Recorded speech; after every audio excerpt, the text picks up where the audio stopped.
You're 14 years old, sitting outside your house in the late afternoon, helping your mother pick stones from the rice before supper. The air smells of smoke from cooking fires, with children running around the yard, and for a moment, everything feels ordinary. Then, soldiers arrive in the village. At first, you think they're only passing through, but you thought wrong.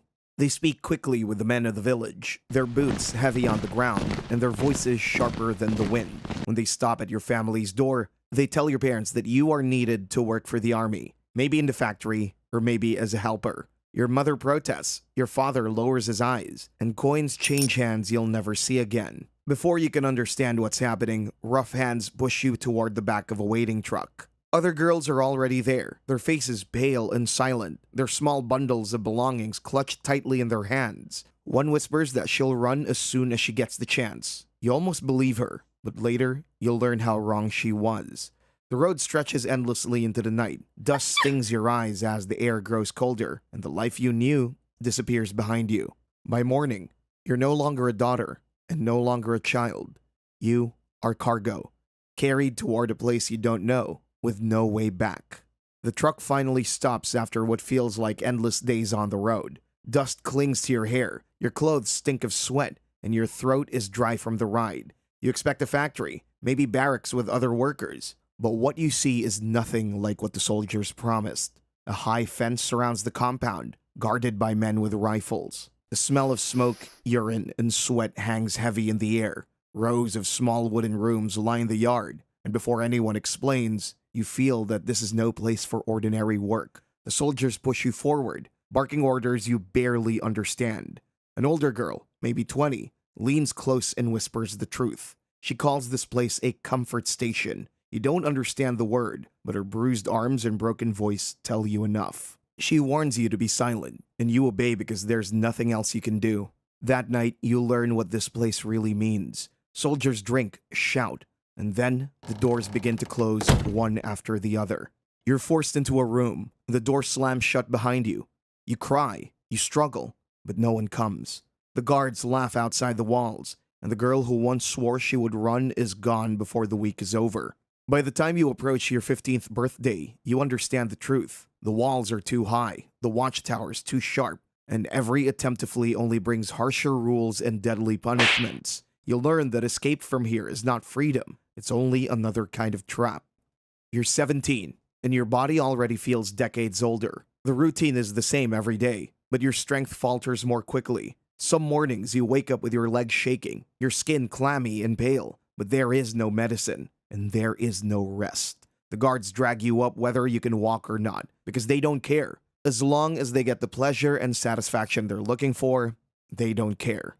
Among the girls, illness spreads like smoke. A cough in the night becomes a fever by dawn, and then another bed lies empty. You learn not to ask questions about where they go. Still, a few of you cling to each other. You share rags to wipe sweat, whisper songs from home, and remind one another of names you refuse to forget. There are small tricks to endure. You bite your tongue to stay awake. You practice smiling even when you feel nothing, because sometimes it keeps a soldier from lashing out. You find ways to hide bread crusts, trading them later for water. Each act of defiance, however small, is a reminder that you are not fully broken.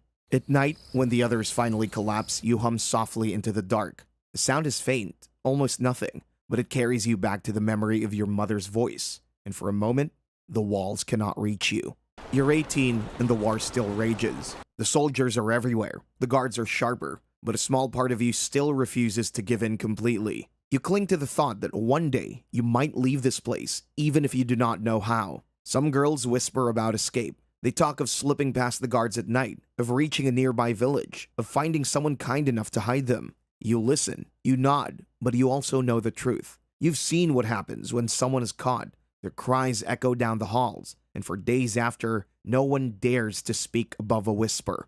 Yet, hope survives in smaller ways. A soldier once dropped a cigarette near your feet and didn't notice when you slipped it into your pocket. Later in the dark, you and the others break it apart, passing it around as though it were a feast. You laugh softly together, smoke bitter but freeing, if only for a moment. There are times you almost believe you will make it out, when the sun hits the walls just right, when the guard looks the other way, when you remember the road that once led home. You don't know if these hopes are foolish or necessary, but you hold them close because without them, there would be nothing left at all.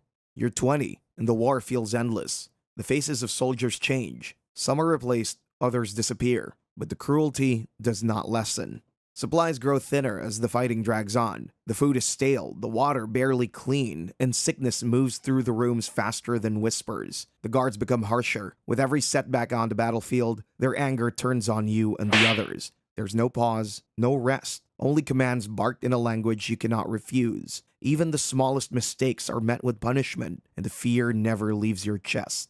The women around you fade in different ways. Some grow thin and pale, their bodies too weak to keep going. Others lose themselves in silence, staring at the wall as though it might open a way out. You keep moving, even when your body aches, even when your mind begs you to stop, because stopping is not allowed. At night, you dream of home, of familiar roads and voices that cared for you. But when you wake, it's always the same walls, the same smell of sweat and smoke. The war outside rages on, but inside, it feels like it'll never end.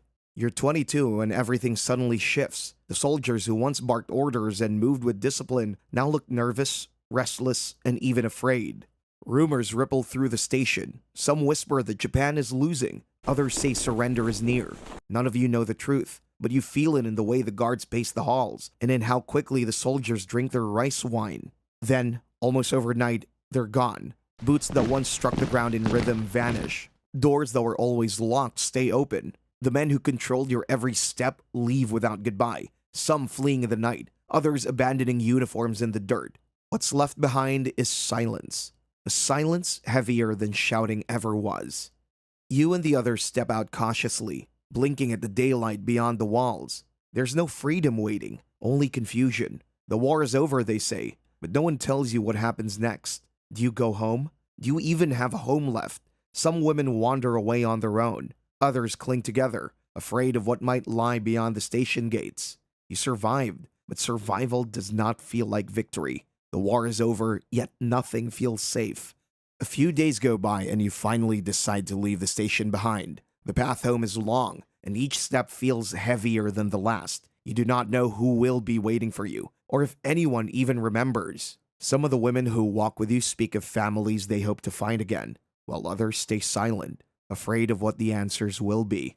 When you reach your village, the welcome is not what you once imagined in your sleepless nights. Neighbors glance away or whisper as you pass, and even your family struggles to meet your eyes. The silence presses harder than the walls of the station ever did. You find work where you can, but suspicion follows you, and you soon understand that survival does not mean belonging. Many years later, with your hair turned gray and your children grown, you begin to hear the voices of other women breaking the silence. At first, you're afraid to add your own, but their courage stirs something in you. One day, you finally speak. Your hands tremble, but your voice holds steady. And for the first time, the truth is not just yours to carry. It becomes part of history, and history cannot erase you. You survived, and in speaking, you prove that survival itself carries strength.